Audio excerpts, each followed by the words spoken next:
Hello, everybody. It's John Corelli, the average guy with his average guy opinion. Today is episode 93. As the sun sets on another beautiful day here in the Mile High City, so also apparently sets the career of Matt Gaetz.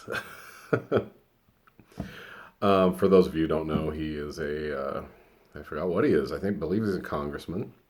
I haven't honestly followed the story because I think if I follow too many of these stories, I just get depressed. It's unbelievable how many men are doing horrible things with way, way, way underaged women. I don't have a daughter. I wish I did, actually. I was hoping for one of each, but I ended up with two sons. I actually may end up with a daughter. Logan has talked about becoming transgender. We'll see what happens. He's only 16. I'm giving him a lot of time to figure that out. Hopefully, he gives himself time to figure that out. But beyond that, I just don't get it. I don't, and this has nothing to do with the derailment of a career. This has nothing to do with any of the real consequences that happen. Well, I mean, that has something to do with it. I don't understand why guys can't keep it in their pants for women around their age so very often. It's happened throughout history, and it will continue to happen. I will tell you from an honest, real point of view, working in a high school and seeing very attractive girls from 15 to 18, I understand, like, in your gut, in your hetero male caveman essence.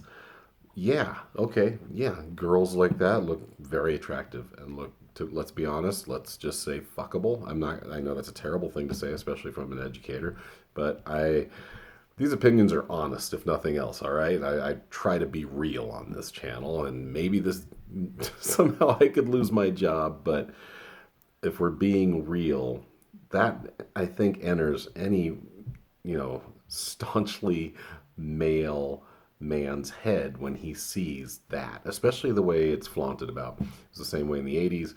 Girls were very hot and very sexy then. I was allowed to look at them then because I was also in high school, so that was cool. Now I glance, I'm like, Jesus. And it's kind of funny. I have a funny story about that because I was walking with this kid. He's on the autism spectrum, and I was with him at the beginning of the semester, and of each semester. It started with him at the beginning of the year back in August. I knew the kid back at my old elementary school when he was a fourth and fifth grader, and he does fine. So he's more of like a kid with social issues and autism. He's a perfectly smart kid. He's actually kicking ass in algebra. The teacher actually uses him to help other students. That's how functional he is as far as like analytically, educationally. He's an intelligent kid, but he has this affect where he just looks like this all the time. Serial killer look to him. It's kind of frightening, to be honest.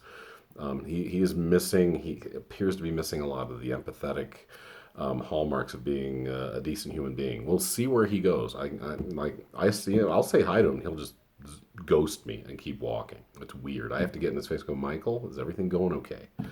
So yes. And I was like, okay, thanks. That's all I was. I'm technically, even though I don't really work with you, I still like to check in on you, make sure you're doing all right. But anyway, back to the story about this kid. So I would just go in with him, help him with his classes for brief amounts of time, make sure everything's going okay. And sometimes he just needs someone to talk to besides his counselor, and sometimes I'm that guy. And one time we skipped weightlifting class, and I just walked around the halls with him. He needed to talk. And the kid, I understand more about him and why he turned out the way he turned out.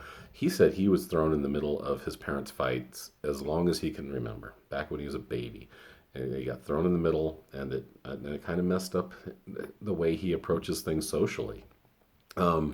And we're walking down the hall, and we're just talking, walking, and this girl goes by, and I'm going to put it bluntly, she's got a killer body. She's curvy, and she's got like this weird long sleeve sweater, very fuzzy sweater, but it's a half sweater. It's like just, you can see her belly, not much of one. I mean, she pretty flat belly and just huge boobs. Okay, I'm going to say it.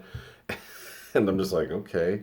So she goes walking by, and Michael, it's so funny. It was like a Woody Allen character. He just looks at the floor as we're walking, And his eyes got all big. He's like, "Are you seeing this?" And I go, "Yeah, I am." I go, "What do you think?" And he's like, "Inappropriate for school." I go, "I agree, but there's not much you can do to it.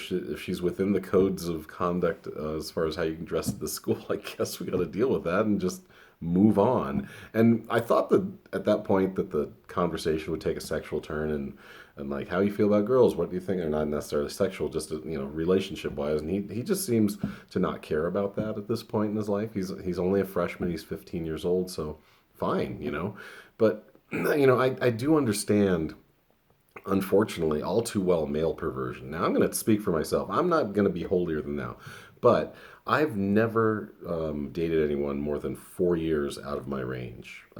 Either way, the first girl I actually had sex with, I was 22, she was 26. I started late.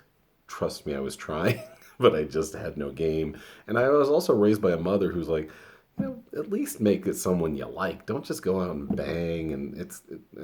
And so I did that. I mean, she, like I said, she raised me to be a decent person. So due to that, I didn't get any till I was 22, and thought I loved the girl, and it didn't last very long. But and moved on from there.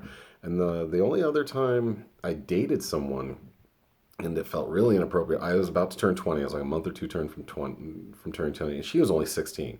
So I was a couple of years removed from high school, actually 3 years removed from high school, and she was going into her senior year, maybe junior year, but she's almost 4 years apart.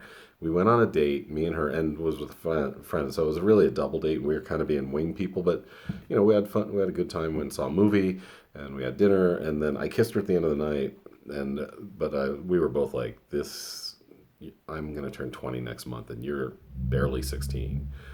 So no, can't do this." And so that's what I don't get. I don't get why that happens. I don't get why a man who, I don't know his age, but I assume he's in his 40s, Matt Gaetz, even if he's in his 30s. Why are you even thinking about a 17-year-old? The only thing I don't know, the only relationship you should have with a 17-year-old is if she's your kid, or maybe she's some like hotshot staffer at the high school level, and you said, "Hey, yeah, go put out some pamphlets for kids that are in your high school that are voting age." I just don't get it. But I know it's rampant. I know it's bad. I know I've had discussions like this with my friends. One time we had a discussion. I swear, and once again, not trying to be holier than thou, but feeling pretty good about myself. We were all like in our mid 20s, maybe even late 20s. There was a group of us talking, like five of us talking, and we all went, "What's the youngest you would have sex with?" And I said 21, and they're like, "Oh Jesus, what are you, a priest?" No, priests have sex with 12-year-old boys. Haha, cue rim shot. But for real, I was like, no, why would, I mean, if I'm 25, I don't want to be going out with somebody that can't even go to a bar or drink legally. So yeah, 21. And most of the guys said 18 or 19. But one guy said 16, another said 15. And I'm like, no, that's not even age of consent. Neither is 16 in a lot of states. And you're 25. So that's fucking gross. But that was a real conversation with real friends, back a quarter of a century, nearly 30 years ago. But that shows you often the male mindset on what we think is okay. Despite how moral we claim to be, despite how God-fearing many of us claim to be, that has nothing to do with your decency as a human being. I'm an atheist. I came from nudists. Oh, you think that, oh, that guy's going to be a sexual nut job. I'm not.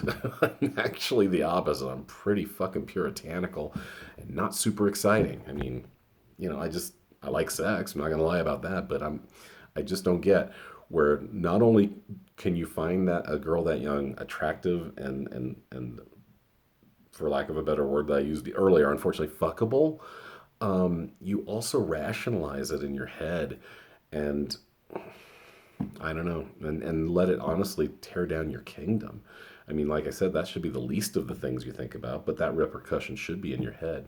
I'll end on this because I only got about 30 seconds left, but we had a guy in the school, the main middle school that feeds into my school. This just happened a few years ago. I was still working at the elementary school, and this guy was a social studies teacher.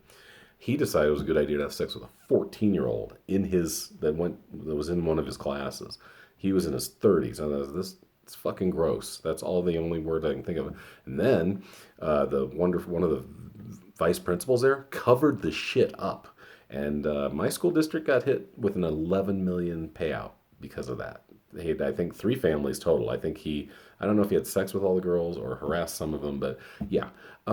So, lesson of the day is men, keep it in your pants, except for women your age and beyond that, consensually too, by the way. Don't think you can just go and, oh, well, we're both 47, so I just fucked her. No, be a decent human being. It's not hard. Just keep trying that, especially if you're in a place of power, like a whatever he is, representative, senator. I don't know what the hell he is, but he obviously is big enough to make the national news. Keep it in your pants, guys. Or like I said, okay, I'm repeating myself. Thank you. That's Average Guy Opinions, in episode 93, I believe. You guys have a great night, great day, whatever you're doing. I'm checking my hair. I'm feeling like I'm looking good enough to attract a 40-year-old. All right. Thanks, guys. Have a great night, day. Bye.